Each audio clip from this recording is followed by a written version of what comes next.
I'm gonna take a prime grade tri-tip steak. I'm gonna put it in the sous vide, and then I'm gonna sear it on the Slow N Sear on my Weber Kettle. I'm gonna show you how to make the most amazing tri-tip.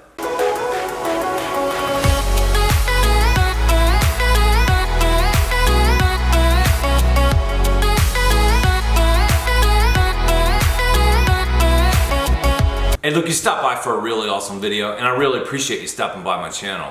I'm Mike, you're at Delmarva Backyard. If you haven't been here before, please hit the subscribe button down below. I do all kinds of videos to do with food, specifically barbecue, product reviews, and also beer. If at any time during any of my videos, if you're interested in any of the products that you see or that I'm reviewing or working with, hit the show more button down below the video and I'll have links to those products. The tri-tip steak is the bottom portion of the sirloin.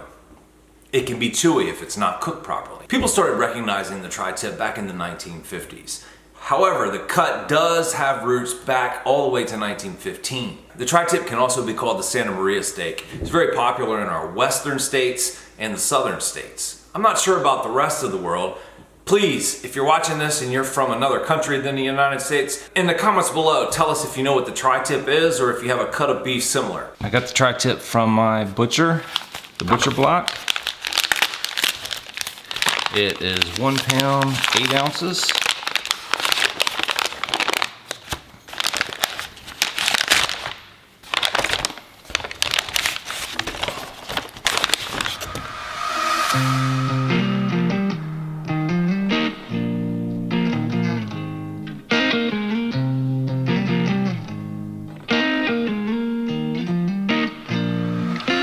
We'll cut any fat that we see.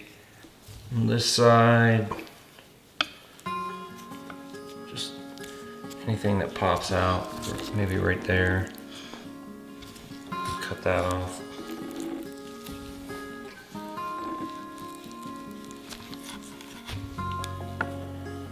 We're gonna put some seasoning on it, and then we're gonna put it in a vacuum bag and let it sit in a vacuum bag overnight. Then we're gonna sous vide it tomorrow. I'm using Cosmos Q cow cover.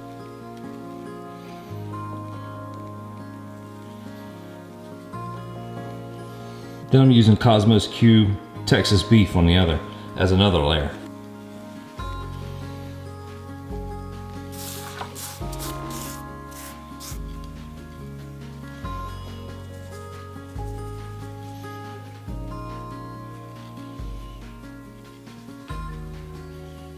Alright, so we're going to take one of our vacuum bags and I'm going to take the top of it, fold it down like that. And that's so the top where we're going to seal it doesn't get any rub or meat juice on it. Because if we get any rub or meat juice on it, it's going to make it a little harder to seal.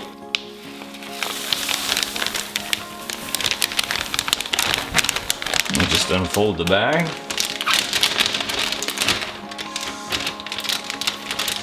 And I'm using the Food Saver vacuum sealer, and I love that thing. It has never let me down. Knock on wood. Just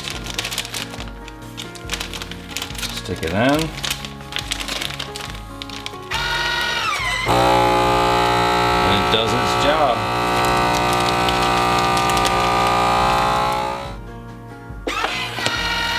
Bam. Tri-tip. We're gonna put it in the refrigerator overnight and we're gonna sous vide it tomorrow. Let's take a little beer break and talk about the 2 ways that you can cook tri-tip. You can cook it hot and fast, just like a steak, get it up to about 125, 130 degrees. You don't wanna go past medium rare. Once you go past medium rare, if you're cooking it hot and fast, then it's gonna start to toughen up on you. You can do low and slow, kind of like a brisket, and take it on up into the higher temperatures, up to about 200, 205, and basically let it just fall apart. Now I'm gonna be honest with you, I don't have any experience with the low and slow method when it comes to a tri-tip. I've always cooked tri-tips hot and fast. Because of sous vide technology, now we have a third method. Within the sous vide technology, there's many different options. So that's like its own little method with all kinds of different options out there all by itself.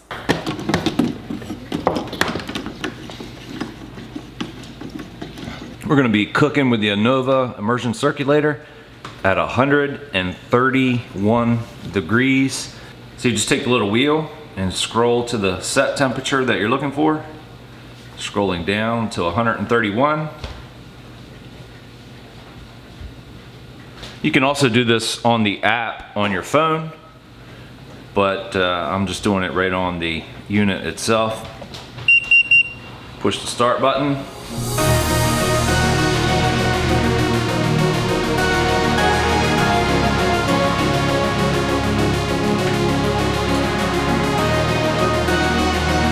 While the sous vide is coming up to temperature, we're gonna put our tri-tip out on the counter and we're gonna let it come up to room temperature. Just like with any beef, you never wanna take beef from a refrigerator to a hot environment or a cooking space without giving it a chance to transition.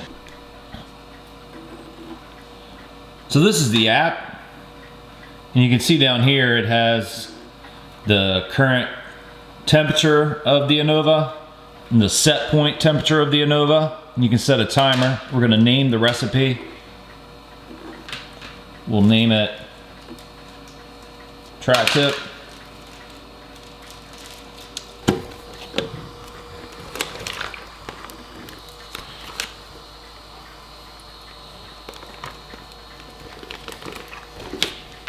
Now I don't want it to float up. I want it to kind of stay in the bottom. So I'm gonna put this little sauce bowl on top of it. With tri-tip, the big question is always, temperature and time that you want to sous vide it. And there's going to be a lot of different information out there, a lot of different opinions, and I'm just going to tell you what I think is the best. And what I think is the best is a medium rare temperature. Because if you go past medium rare temperature, the tri-tip is going to tend to toughen up on you a little bit.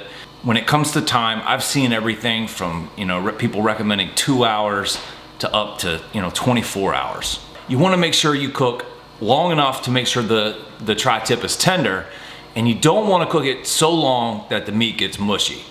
That window, I believe, in my experience, is going to start right around 7 hours. You need 7 hours sous vide time to really start seeing a nice difference in the tri-tip being tender. And you don't want to go any longer than about 16 hours. There is a variable involved here, and that is the quality of the meat and the size of the meat. To better grade the tri-tip, prime, wagyu, you can pull those times down a little bit. It's gonna tend to be a more tender, a better cut of beef. However, if you're on the other end of that, if you're select or even choice, you're gonna tend to wanna go up in those times a little bit, and that's to make sure that you're gonna get a tender piece of meat when you're done. Our 7 hours is up, the Anova's beeping, it's telling us the timer has ended. So it is time to go ahead and pull the tri-tip out, take it out of the bag, and prepare to sear it.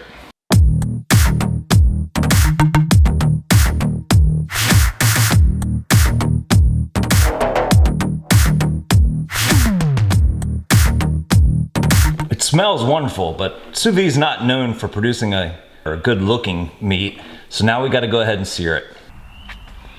All right, so I'm gonna sear the tri-tip on the Weber Kettle today. I've been cooking a chicken on here and I just pulled it off. So I got the vents opened up and I'm gonna go ahead and stir the coals up, and we're gonna try to get this thing roaring hot. I'm just gonna stir these coals up a little bit.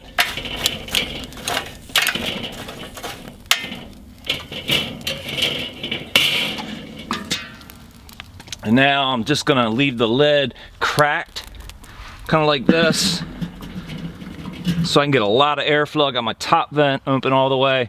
I'm just gonna let this thing get roaring hot before I put this tri-tip on.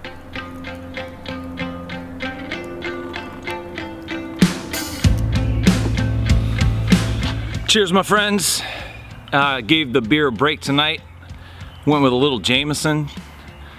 IPA edition though, so it's their IPA cast editions. Cheers to you.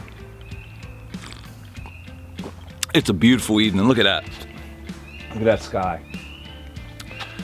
I love evenings like that. The weather's even warm.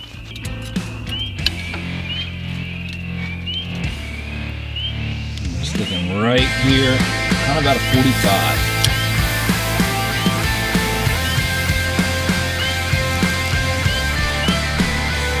All right guys, let's flip him.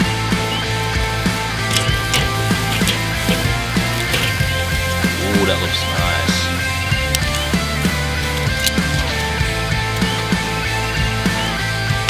Smells good.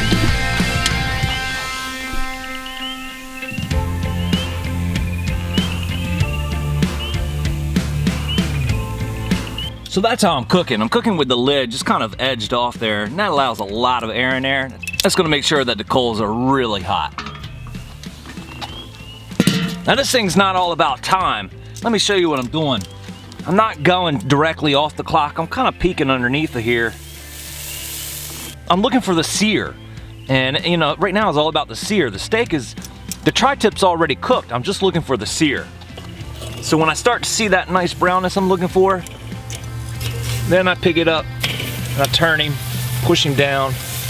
Don't put the steak right back down in the same place you pick it up from, because that area is going to tend to be a little bit harder to get great results from. You want to move it to a little bit of a hotter spot, and make sure you put it over the hottest coals you can find.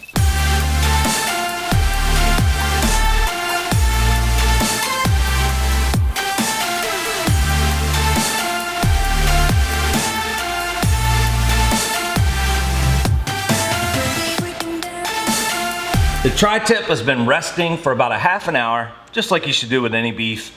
Now, you want to slice it across the grain. The tri-tip's a little bit complex because the grain runs in two directions. So you're gonna usually cut up until you get about halfway into it, and then you're gonna change directions, kind of like the brisket. So my grain is running this way, so I'm gonna cut my slices here. Let's see what we have, guys.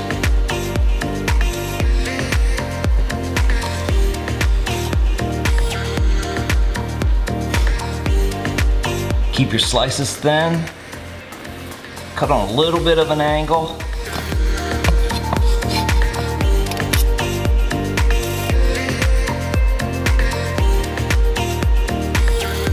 Look how juicy that thing is.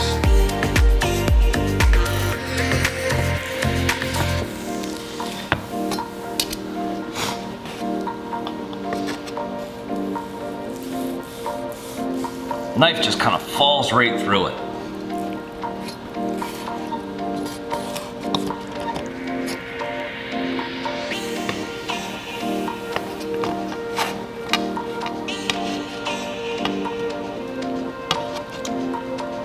Smells phenomenal.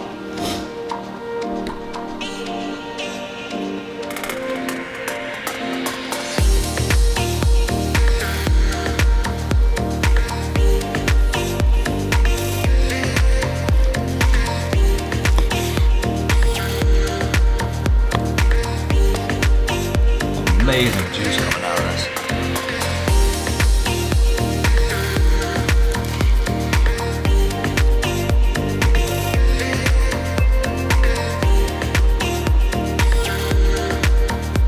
I know a lot of you guys like to see the actual tasting, so here we go. So here's our Sous Vide tri-tip seared on the Weber Kettle.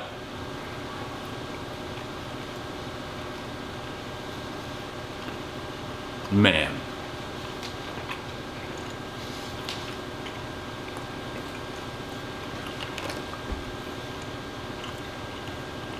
Wow. The best way I can describe it to you is it has the consistency of a filet mignon. It's just incredibly juicy. I mean, juicier than any filet mignon I've ever had. I'm gonna have to try a filet mignon that's sous vide though. I mean, it's delicious. The bark, the Cosmos Cube seasonings are, I mean, phenomenal on it. And the juiciness, I mean, you seen it when I was cutting it. I mean, you gotta try this. You're not gonna get beef any better than the way I just did it, and that's sous vide it and sear it. This tri-tip, it doesn't cost that much money. I think this is £1 and 10 ounces. Here where I live, it's about 20 bucks. I mean, it's absolutely phenomenal.